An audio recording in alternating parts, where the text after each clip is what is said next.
So I was saying that the reason why the phrase "it's not a sexual thing" is like stuck in my vocabulary is from a fucking a school presentation in my Japanese 103 class. Because at the end of Japanese 103, we all had to give a presentation. We did it in English, but we all had to do a presentation on a different aspect of Japanese culture.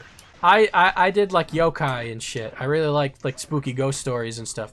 I want to set the stage for you here. My Japanese professor was a nice little old lady who knew almost like nothing about like otaku culture, like anime stuff. The closest that she came to knowing any of that shit was in my presentation about yokai. I talked about the anime Gegege no Kitaro from like the 70s or whatever, and she was like, "Oh, I watched that as a kid." And that's like the extent of her anime knowledge. You know, I like the weebs and stuff coming into her class confused her greatly.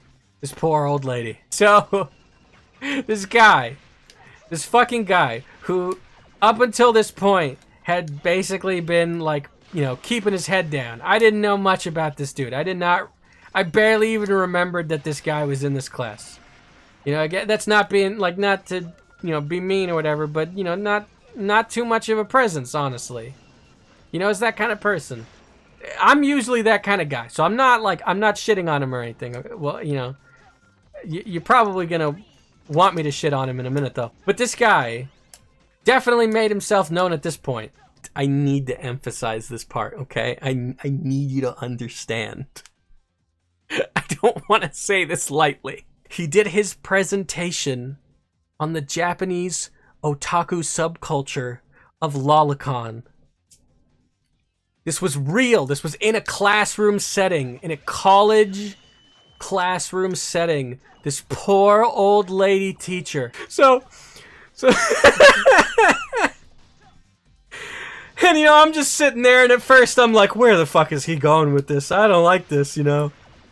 Oh man, I'm starting to sweat. I'm sitting there for pretty much every presentation. The professor like stopped you like partway through to ask some questions.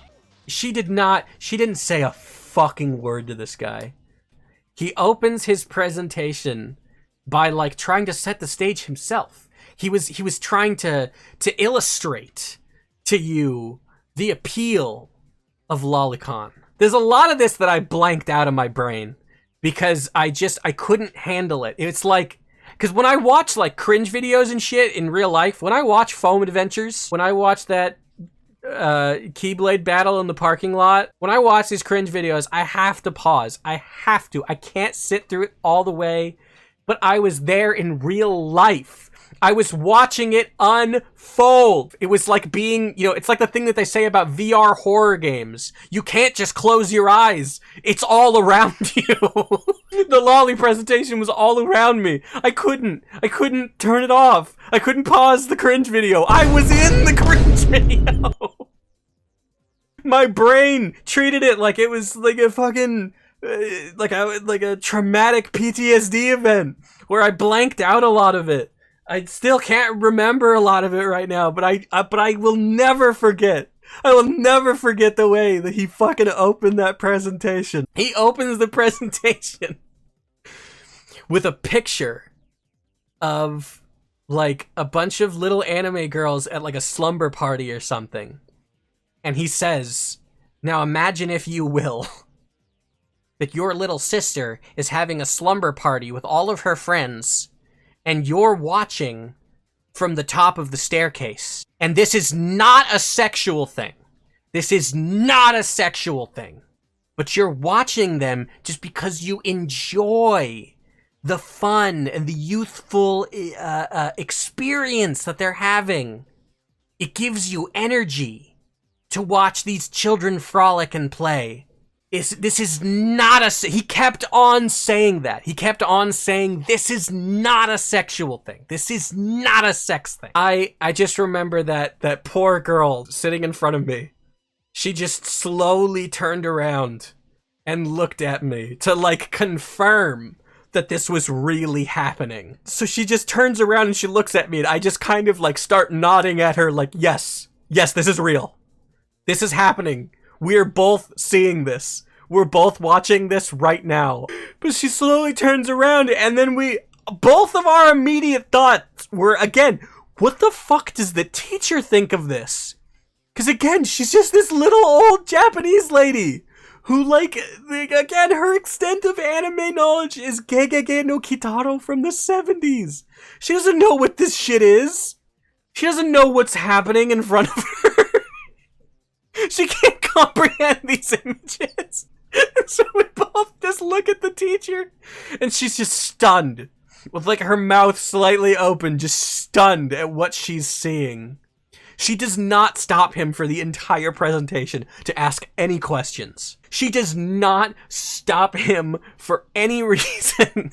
She just lets this unfold for the full length of a presentation of him constantly trying to explain to us, well, you know, it's like the cute girls do cute things anime genre, but those girls are just a little younger. And like, he just kept on, like, trying to explain this, like, fantasy of, I think she was traumatized the most.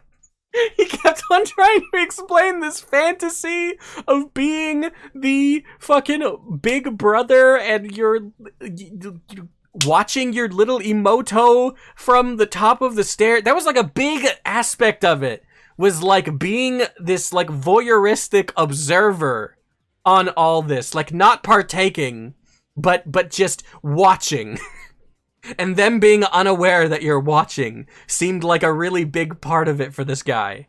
Honestly, it was just like slide after slide, like, here are some popular lollies, and he like showed like the little girls from Higurashi and some of the little girls from Toho.